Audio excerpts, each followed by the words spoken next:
بسم اللہ الرحمن الرحیم۔ واقعہ معراج۔ نبی صلی اللہ علیہ وآلہ وسلم قرآن اور حدیث کی روشنی میں۔ واقعہ معراج اللہ تعالیٰ کی قدرت کی نشانیوں میں سے ایک نشانی، جو چشم زدن میں بظاہر رونما ہوا، لیکن حقیقت میں اس میں کتنا وقت لگا، یہ اللہ تعالیٰ اور اس کے رسول صلی اللہ علیہ وآلہ وسلم بہتر جانتے ہیں۔ اللہ تعالیٰ نے اس واقعے میں اپنے محبوب پیغمبر حضرت محمد صلی اللہ علیہ وآلہ وسلم کو اپنی قدرت کاملہ کا مشاہدہ کروایا۔ واقعہ معراج اعلان نبوت کے 10ویں سال، ہجرت کے 1 سال پہلے مکہ میں پیش آیا۔ ماہ رجب کی 27ویں رات اللہ تعالیٰ نے فرشتوں سے ارشاد فرمایا: اے فرشتوں، آج کی رات میری تسبیح بیان کرنا بند کر دو، میری حمد و تقدیس کرنا بند کر دو۔ آج کی رات میری اطاعت و بندگی چھوڑ دو۔ آج کی رات جنت اور فردوس کو لباس و زیورات سے آراستہ کرو۔ میری فرما برداری کا کلہ اپنے سر پر باندھ لو۔ جبریل امین، میرا یہ پیغام میکائیل کو سنا دو کہ وہ رزق کا پیمانہ ہاتھ سے علیحدہ کر دے۔ اسرافیل سے کہہ دو کہ وہ آج سور کو کچھ دیر کے لیے موقوف کر دے۔ اسرائیل سے کہہ دو کہ وہ کچھ دیر کے لیے روحوں کو قبض کرنا بند کر دے۔ رضوان سے کہہ دو کہ وہ جنت الفردوس کی درجہ بندی کرے۔ مالک سے کہہ دو کہ وہ دوزخ کو تالا لگا دے۔ جنت کی حوروں سے کہہ دو کہ وہ آراستہ پیراستہ ہو جائیں۔ جنت کے محلوں کی چھتوں پر صفیں باندھ کر کھڑی ہو جائیں۔ مشرق سے مغرب تک جتنی بھی قبریں ہیں، ان میں سے عذاب کو ختم کر دیا جائے۔ آج کی رات شب معراج، میرے محبوب حضرت محمد صلی اللہ علیہ وآلہ وسلم کے استقبال کے لیے تیار ہو جاؤ۔ چشم زدن میں عالم بالا کا نقشہ بدل دیا۔ حکم ربانی ہوا: اے جبرائیل، اپنے ساتھ 70,000 فرشتے لے جاؤ۔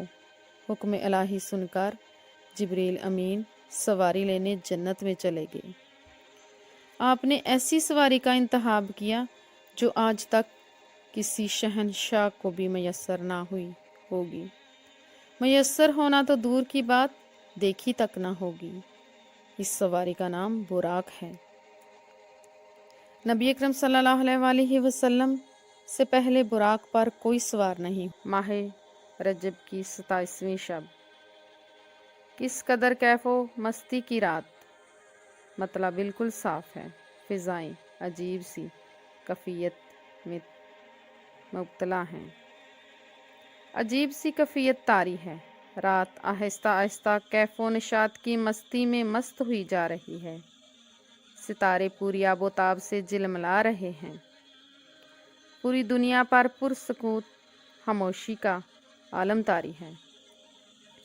نصف شب گزرنے کو ہے کہ یکایک آسمانی دنیا کا دروازہ کھلتا ہے۔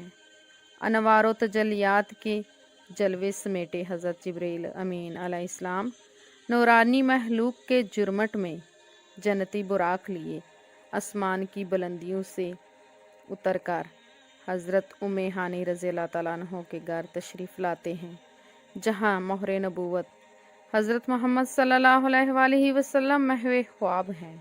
آنکھیں بند کیے، دل بیدار، آرام فرما رہے ہیں۔ حضرت جبریل امین ہاتھ باندھے کھڑے ہیں، سوچ رہے ہیں کہ اگر آواز دے کر جگایا تو بے ادبی ہو جائے گی۔ فکر مند ہیں کہ معراج کے دولہا کو کیسے بیدار کیا جائے۔ اسی وقت حکم ربانی ہوا: اے جبرائیل، اے جبرائیل، میرے محبوب کے قدموں کو چوم لے۔ اسی دن کے واسطے تجھے کافور سے پیدا کیا تھا۔ تیرے لبوں کی ٹھنڈک پا کر میرے محبوب کی آنکھیں کھل جائیں۔ حکم سنتے ہی حضرت جبریل علیہ السلام آگے بڑھتے ہیں، اپنے کافوری ہونٹوں کو محبوب دو عالم حضرت محمد صلی اللہ علیہ وآلہ وسلم کے پایا ناز سے مس کر دیتے ہیں۔ یہ منظر بھی کس قدر حسین ہوگا۔ حضرت جبریل امین علیہ السلام نے فہر کائنات حضرت محمد صلی اللہ علیہ وآلہ وسلم کے قدم مبارک کو بوسہ دیا۔ جبریل امین علیہ السلام کے ہونٹوں کی ٹھنڈک پا کر حضور صلی اللہ علیہ وآلہ وسلم بیدار ہوتے ہیں، دریافت کرتے ہیں، اے جبرائیل کیسے آنا ہوا؟ عرض کرتے ہیں، یا رسول اللہ تعالیٰ آپ کی دیدار کا مشتاق ہے، خدائے بزرگ و برتر کی طرف سے بلاوے کا پروانہ لے کر حاضر ہوا ہوں۔ حضور صلی اللہ علیہ وآلہ وسلم تشریف لے جانے زمین و آسمان تک ساری گزرگاہوں پر مشتاق دیدار کا ہجوم باندھے کھڑے ہیں۔ آپ نے سفر کی تیاری شروع کی۔ اس موقع پر حضرت جبریل علیہ السلام نے آپ کا سینہ مبارک چاک کیا، دل کو دھویا۔ حضور صلی اللہ علیہ وآلہ وسلم کا ارشاد گرامی ہے، میرے پاس ایک آنے والا آیا، اس نے میرا سینہ چاک کیا، سینہ چاک کرنے کے بعد میرا دل نکالا، پھر اسے میرے پاس سونے کا تشت لایا گیا جو ایمان و حکمت سے لبریز تھا۔ اس کے بعد میرے دل کو دھویا گیا، پھر وہ ایمان و حکمت سے لبریز ہو گیا۔ اس قلب مبارک کو سینہ اقدس میں اسی جگہ واپس رکھ دیا۔ سینہ اقدس کے شک کیے جانے میں کئی حکمتیں ہیں، جن میں ایک حکمت یہ ہے کہ قلب اظہر میں ایسی قوت قدسیہ شامل ہو جائیں جس سے آسمان پر تشریف لے جانے، عالم سماعت کا مشاہدہ کرنے، بالخصوص دیدار الہی میں کوئی دقت و دشواری پیش نہ آئے۔ پھر آپ صلی اللہ علیہ وآلہ وسلم کے سرائے انور پر امامہ باندھا گیا۔ امام کاشفی رحمۃ اللہ علیہ فرماتے ہیں کہ شب معراج حضرت محمد صلی اللہ علیہ وآلہ وسلم کو جو امامہ شریف باندھا گیا، وہ امامہ مبارک حضرت آدم علیہ السلام کی پیدائش سے 70,000 سال پہلے تیار کیا ہوا تھا۔ 40,000 ملائکہ اس کی تعظیم و تقدیس کے لیے اس کے ارد گرد کھڑے تھے۔ حضرت جبریل علیہ السلام نے سرور کونین حضرت محمد صلی اللہ علیہ وآلہ وسلم کو نور کی ایک چادر پہنائی، زمرد کی نالین مبارک زیب تن کروائی، یاقوت کا کمر بند باندھا۔ حضور صلی اللہ علیہ وآلہ وسلم نے براق کا حلیہ بیان کرتے ہوئے ارشاد فرمایا، سینہ سرخ یاقوت کی مانند چمک رہا تھا، اس کی پشت پر بجلی گونجتی تھی، ٹانگیں سبز زمرد کی، دم مرجان کی، سر اور اس کی گردن یاقوت سے بنائی گئی تھی، بہشتی زیب تن اس پر کسی ہوئی تھی جس کے سرخ یاقوت کے 2 رکاب آویزاں تھیں۔